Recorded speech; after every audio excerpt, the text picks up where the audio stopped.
সম্মানিত দর্শক, বাংলাদেশের রাজনীতিতে আওয়ামী লীগের অপরিহার্যতা কিংবা ধরুন অপ্রয়োজনীয়তা, অপাংক্তেয়তা, আপনি নেতিবাচক বলেন, ইতিবাচক বলেন, কোনো অবস্থাতেই দৈনন্দিন যে রাজনীতির আলোচনা, সেই আলোচনা থেকে আওয়ামী লীগকে বাদ দেওয়া যাচ্ছে না। জামাতের নেতৃত্বাধীন ১১টি দল এবং বিএনপির নেতৃত্বাধীন যে দলগুলো এই মুহূর্তে রাষ্ট্র ক্ষমতায় আছে, সবাই মিলে প্রাণান্ত চেষ্টা করছে আওয়ামী লীগের নামটি যেন জনগণ না নেয়। আওয়ামী লীগকে কালার করার জন্য, আওয়ামী লীগকে অপদস্থ করার জন্য, ছোট করার জন্য যা ইচ্ছা তাই তারা করে যাচ্ছে। কিন্তু এ যেন এক অদ্ভুত নিয়তির খেলা। সরকার এবং বিরোধী দল যত বেশি চেষ্টা করছে, আওয়ামী লীগ তত বেশি মানুষের কাছে প্রাসঙ্গিক হয়ে যাচ্ছে। আলাপ আলোচনায় পথে ঘাটে মাঠে রাস্তায় যেখানে আলোচনা হচ্ছে, সেটা বিদ্যুৎ নিয়ে হোক, ভাঙাচোরা রাস্তা নিয়ে হোক, কর্মসংস্থান নিয়ে হোক, আইনশৃঙ্খলা নিয়ে হোক, ঘুরে ফিরে মানুষ আওয়ামী লীগের কথা বলছে। আবার যখন আওয়ামী লীগের নাম আসছে অপরিহার্যভাবে, সেখানে শেখ হাসিনার নাম চলে আসছে কয়েকটা কারণে। আমাদের দেশে পারিবারিক রাজনীতি, সেই পারিবারিক রাজনীতিতে দুটো পরিবার রাজনীতিতে মোটামুটি সেটেল হয়ে গেছে। একদিকে শেখ পরিবার, অন্যদিকে জিয়া পরিবার, অর্থাৎ বঙ্গবন্ধু পরিবার, আর অন্যদিকে জিয়া পরিবার। তো সেক্ষেত্রে বঙ্গবন্ধু পরিবারে শেখ হাসিনার যে বিকল্প নেতৃত্ব, সেই বিকল্প নেতৃত্বটা এখনো পর্যন্ত গড়ে ওঠেনি। তো তিনি হয়তো প্রকৃতির নিয়মে মারা যাবেন, মারা যাওয়ার পর নতুন কেউ আসবে। এবং যতদিন বেগম জিয়া ছিলেন, তারেক রহমান সাহেব অনেক কিছুই হ্যান্ডেল করেছেন, কিন্তু মানুষের মন মানসিকতা আসলে বেগম জিয়া যতদিন হাসপাতালে এমনকি অচেতন অবস্থায় ছিলেন, মানুষের চিন্তা চেতনা কিন্তু বেগম জিয়াকে কেন্দ্র করেছিল। তিনি হবেন প্রধানমন্ত্রী, তিনিই হবেন রাষ্ট্রপতি, ওই চিন্তা করে কিন্তু বিএনপির নেতাকর্মীরা নিজেদেরকে ঐক্যবদ্ধ রেখেছে। কিন্তু তিনি তার ইন্তেকালের পর তারেক রহমান সাহেব চলে আসছেন, পারছেন কি পারবেন না বা কতটুকু যোগ্য সেটা পরের বিষয়। কিন্তু সেই যে পরিবারতন্ত্র, সেই পরিবারতন্ত্রের ধারাবাহিকতায় এসে তিনি এভাবে বসলেন। কিন্তু যতদিন পর্যন্ত বেগম জিয়া ছিলেন, ততদিন পর্যন্ত পূর্ণকালীন একেবারে অ্যাক্টিং চেয়ারপারসন হওয়া সত্ত্বেও দলের মধ্যে তার কিন্তু প্রভাব ছিল, কিন্তু সার্বজনীনতা ছিল না, ইউনিভার্সালিটার ছিল না, বিশ্বজনীন ছিল না। ওখানে ঘুরে ফিরে বেগম জিয়ার কথাই আসতো। এখন তো তবে একই অবস্থা। ধরুন আপনি রাহুল গান্ধী বা প্রিয়াঙ্কা গান্ধীর মতো জয় এবং পুতুল, এই দুজন আছেন। পুতুলের বাইরে আপনি শেখ রেহানার যে অংশটা আছে, সেটা আপনি ববি ধরেন, রূপন্তী কিংবা টিউলিপ সিদ্দিকী, যাদেরকে ধরেন না কেন, মানে তারা যথেষ্ট মেধাবী, রাজনীতিতে পরিপক্ক এবং বলতে গেলে বাংলাদেশের নেতৃত্ব দেওয়ার মতো সমস্ত প্রজ্ঞা তাদের আছে, কিন্তু তারা ওটাকে নিয়ে বাহাদুরি করা, ফ্রন্ট লাইনে আসা, এই কাজগুলো তারা করছেন না, ইনক্লুডিং রেহানা সহ। তো শেখ হাসিনাকে আমরা চিনি, জয়কে আমরা চিনি, ইভেন শেখ রেহানাকে আমরা চিনি, কিন্তু শেখ রেহানার কোনো বক্তব্য আমরা তাকে নিয়ে সন্দেহ করি, সে এটা করেছে, ওটা করেছে, সে বাংলাদেশে এই অপকর্মের সাথে জড়িত, ওটার সাথে জড়িত, এই শেখ রেহানা গ্রুপ আছে, ইত্যাদি ইত্যাদি, এগুলো আমরা বলি। কিন্তু তার কোনো বক্তব্য, মানে ওই যে সালমান এফ রহমানের সাথে তার একটা টেলিফোনিক কনভারসেশন ছাড়া আপনি এখনও পর্যন্ত তার একটা কর্ম, তার একটা সিগনেচার বা তার ছেলেমেয়ের কোনো একটা ঘটনা আপনি ওইভাবে কালার্ট করতে পারবেন না। তো বোঝার চেষ্টা করুন যে এই পরিবারটি, অর্থাৎ শেখ হাসিনার বোন শেখ রেহানার যে পরিবারটি, তারা একমাত্র তাদের আত্মীয়ের মধ্যে তারেক সিদ্দিকী, কিন্তু তারেক সিদ্দিকী আসলে শেখ রেহানার যতটা না কাছে, তার চেয়ে শেখ হাসিনার স্নেহধন্য ছিলেন। কিন্তু শেখ রেহানার হাজব্যান্ড যদি ধরেন ডাক্তার শফিক সিদ্দিকী সাহেব, ববির কথা ধরেন, তার ছেলের কথা, অন্য মেয়ের কথা ধরেন, স্বয়ং যাকে বলা হয় শেখ রেহানার কথা ধরেন, আপনি গল্প করতে পারবেন, বিভিন্ন অভিযোগ করতে পারবেন, কিন্তু তথ্য প্রমাণ আপনি হাজির করতে পারবেন না। It means politically they are matured, তারা জানে যে কী করে রাজনীতিটা সংযুক্ত রাখতে হয়। অন্যদিকে ধরুন শেখ হাসিনা, এখন শেখ হাসিনার যে দুটি সন্তান, সজীব ওয়াজেদ জয়, আমি আগে বেশ কয়েকবার ভিডিওতে বলছি যে সে হার্ভার্ড থেকে গ্রাজুয়েশন করেছেন, আমেরিকাতে পড়াশোনা করেছেন, বঙ্গবন্ধুর নাতি ডক্টর ওয়াজেদের সন্তান। ডক্টর ওয়াজেদ বাংলাদেশে যে কজন ক্ষণজন্মা মেধাবী পুরুষ জন্ম নিয়েছেন, বিজ্ঞানী, যাকে বলা হয় বিজ্ঞানী, সেই বিজ্ঞানীদের মধ্যে অন্যতম ব্যক্তি তিনি। ভালো ছাত্র, মেধাবী, পাগলাটে, খ্যাপাটে, সফল, সার্থক সব কিছু, খেলাধুলা সব কিছু। Doctor Wajed is a unique person. তার ঔরসজাত সন্তান হলো সজীব ওয়াজেদ। আপনি তাকে যতই পাগল বলেন না কেন, যতই ছাগল বলেন না কেন, কিন্তু গর্বটা কার, মানে ইউট্রাসটা কার, জরায়ু কার, গর্ভাশয় কার, সেগুলো শেখ হাসিনার। তো কাজেই ওই শেখ হাসিনার গর্ভাশয় থেকে তো ছাগল বের হবে না, ওটা শেখ হাসিনার মতোই বের হবে। আবার শেখ হাসিনা কার ঔরসে? বঙ্গবন্ধুর ঔরসে। ফলে আপনি গিয়ে দেখুন যে এদের মধ্যে মানে একটা জেনেটিক ফরমেশন আছে। আপনি সজীব ওয়াজেদ জয়ের দিকে তাকালে আপনি ডক্টর ওয়াজেদের চেহারা আপনি দেখতে পাবেন যে হুবহু চেহারা। তার এখনকার ছবি আর তার বাবার ছবি দেখবেন হুবহু চেহারা। আবার শেখ হাসিনাদের দিকে যদি তাকান দেখবেন যে তার চেহারা আর বঙ্গবন্ধুর চেহারা, বেগম মুজিবের চেহারা এক। মানে এরা জেনেটিক্যালি এই ঐতিহ্যটা ধারণ করেছেন। আর যখন ফিজিক্যালি পিতামাতার সঙ্গে সন্তানের একটা মিল থাকে তখন তাদের মধ্যে একটা মেধার মিল হয়। ফলে আপনি তাকে যতই বলেন না কেন সজীব ওয়াজেদ জয় বা পুতুলকে, আপনি তাদের মধ্যে তার পিতার, মানে পুতুলের মধ্যেও তার পিতার মেধা আছে, আর যাকে বলা হয় জয়ের মধ্যেও তার পিতার মেধা আছে। আর পলিটিক্যালস তারা যেটা দেখেছে একেবারে ঘনিষ্ঠভাবে জন্মের পর থেকে তারা যে রাজনীতিটা দেখে আসছে এবং যে রূঢ় বাস্তবতা, এটা আপনি আমি যদি 100 বছর ধরে কন্টিনিউয়াসলি হার্ভার্ড এবং অক্সফোর্ডে এর উপর পিএইচডি করে তবু এটা সম্ভব না। এই প্র্যাকটিক্যাল এক্সপিরিয়েন্স তাদের আছে। তো কাজেই যেহেতু শেখ হাসিনা রাজনীতিতে এমন একটা বটবৃক্ষ হয়ে গেছে আওয়ামী রাজনীতিতে, ফলে সেই বটবৃক্ষের নিচে কোনো অবস্থাতেই পুতুলকে আপনার রাজনীতিবিদ মনে হচ্ছে না, সজীব ওয়াজেদ জয়কেও আপনার রাজনীতিবিদ মনে হচ্ছে না।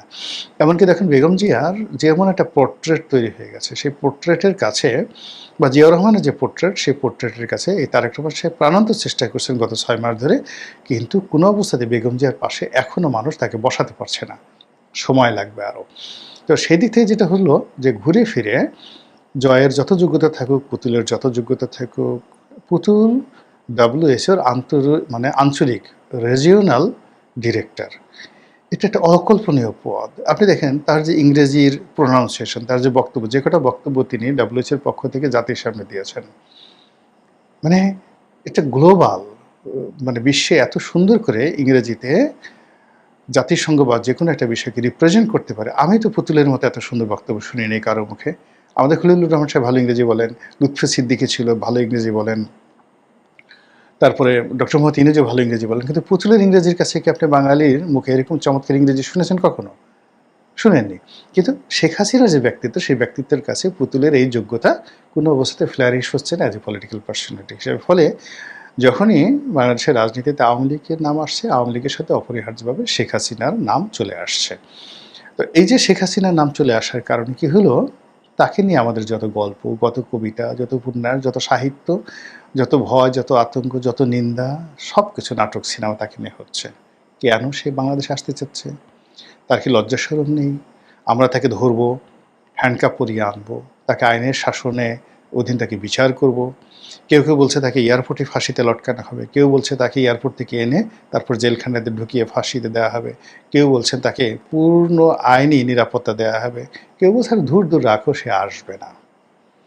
এখন এই যে আমরা তাকে নিয়ে যত আলোচনা করছি, তিনি তো পলিটিক্যালি ম্যাচিউর, মানে 1981 সন থেকে তিনি দলটা পরিচালনা করছেন। চিন্তা করেন, 1981 সন থেকে একটা দলের সভানেত্রী, আর 1975 সালের পর থেকে 81 প্রবাসী থেকে তারেক রহমান সাহেব যেভাবে লন্ডনে থেকে বিএনপি পরিচালনা করছে, তিনিও প্রবাসে থেকে আওয়ামী লীগের যত সব কিংবদন্তির নেতৃত্ব, সেটা মোস্তফা মহসিন মন্টু, ডক্টর কামাল হোসেন, তারপরে আব্দুর রাজ্জাক, তোফায়েল আহমেদ, এরকম সব জায়ান্ট নেতাদেরকে তিনি পরিচালনা করে, কাদের সিদ্দিকী, লতিফ সিদ্দিককে পরিচালনা করে তাদের মাথার উপরে এসে আপন যোগ্যতায় সভানেত্রী হিসেবে ছড়ি ঘোরাচ্ছেন আজকের দিন পর্যন্ত। ফলে বাঙালি রাজনীতির আশা কি, আকাঙ্ক্ষা কি, কে কতটুকু লাভ দিতে পারে, কার কতটুকু ক্ষমতা হতে পারে, ওই প্রধানমন্ত্রীর চেয়ারে বসে তারেক রহমান সাহেব তার কী ক্ষতি করতে পারে, বিরোধী দলের চেয়ারে বসে ডক্টর শফিক তাকে কী ক্ষতি করতে পারে, কী উপকার করতে পারে, এটা পুরোটাই তার জানা আছে। আর এই জানা থাকার কারণে কি হচ্ছে, সে ইচ্ছে মতো খেলছে, ট্রাম্প কার্ড খেলছে, সকালে একরকম বিকেলে একরকম, ইচ্ছে মতো মানে ছক্কার পরে ছক্কা সে শুধু মেরে যাচ্ছে।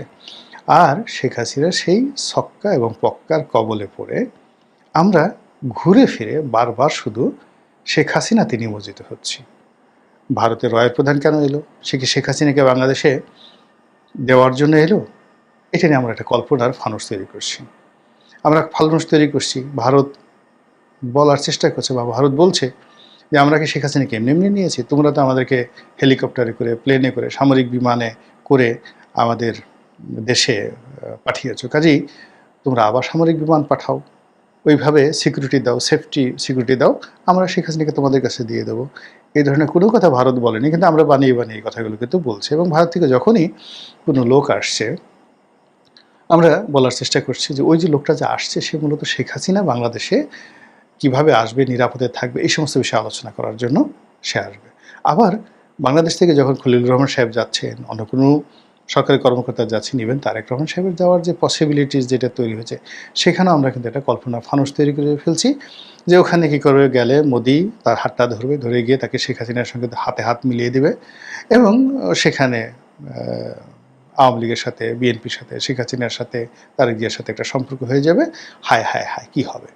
এই যে আমাদের একটা কল্পনার ফানুস, এটা মূলত আমাদের আতঙ্ক থেকে, আমাদের ভয় থেকে, আমাদের প্রেম থেকে, আমাদের ভালোবাসা থেকে এই জিনিসগুলো আসে। ২ নম্বর হলো যে যখন আপনি যে কোনো একটা বিষয়ে ভয় পাবেন, সেটা আপনার জীবনে একবারের জন্য হলেও ঘটবে, স্বপ্নে হলেও আপনার জন্য ঘটবে, যেটাতে খুব বেশি ভয় পাবেন, যে বিষয়টি আপনি অ্যাভয়েড করতে চাইবেন, সেটা আপনার ঘাড়ের উপর পড়বেই। আর যাকে আপনি ভালোবাসবেন, পেতে চাইবেন, তাকে বাস্তবে না পেলেও স্বপ্নে আপনি তাকে পাবেনই। কাজে এই যে শেখ হাসিনাকে নিয়ে আমরা যে যার অবস্থান থেকে মাতামাতি করছি, it means she has a brand value, এবং তার সেই ব্র্যান্ড ভ্যালুকে এখনও পর্যন্ত বাংলাদেশে অন্য কেউ অতিক্রম তো দূরের কথা, ধারের কাছে যেতে পারেনি, একমাত্র বেগম জিয়া ছিলেন। তো কাজে এখন যারা আছেন, সেটা ডক্টর শফিক বলেন, তারেক রহমান সাহেব বলেন, বা অন্য যারা আছেন, চরমোনাই পীর সাহেব বলেন, আপনি দেখেন তো একপাশে শেখ হাসিনা চেয়ারে বসে আছে, বাকি নেতারা মঞ্চে বসে আছে। ইভেন তারেক রহমান প্রধানমন্ত্রী, আর শেখ হাসিনা কিছুই না।